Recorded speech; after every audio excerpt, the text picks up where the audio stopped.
Mes parents sont restés 2 jours bloqués au premier étage. François vit à Bruxelles, mais vient de Labrouk, l'un des villages dévastés par les inondations. Après plusieurs heures sans nouvelles de ses parents, il apprend qu'ils sont sauvés et fonce les rejoindre. Je me suis écroulé au sol, je pleurais, je réalisais pas du tout.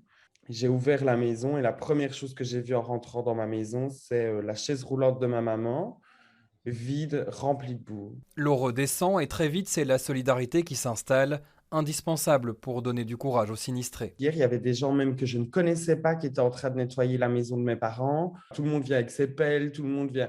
Ils viennent avec des pelles, plus des habits, plus de la nourriture, plus de tout en fait. Et ça, enfin, c'est incroyable. Parmi les personnes qui sont venues aider ce week-end, de nombreux Bruxellois et Bruxelloises, comme cette bande d'amis qui s'est équipée de matériel professionnel pour vider des caves et qui n'a pas hésité à se jeter à l'eau.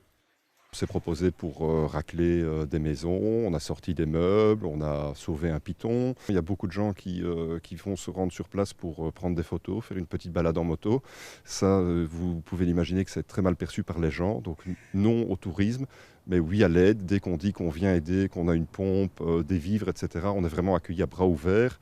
Parce que les gens sont vraiment laissés à eux-mêmes. Dès qu'elle a pu, Dorota a enfourché son One Wheel pour prêter main forte. De jet, elle a rejoint Wavre, à une roue. C'était l'hécatombe, c'était sinistre. Je vous dis pas l'odeur. Les pompiers viennent de partir. Donc on a vraiment dégagé, aidé, et la solidarité entre voisins, c'est énorme. Franchement, tout le monde aidait tout le monde et voilà. Une solidarité qui s'organise principalement sur les réseaux sociaux et qui, vu l'ampleur des dégâts, devra continuer encore plusieurs jours, voire plusieurs semaines.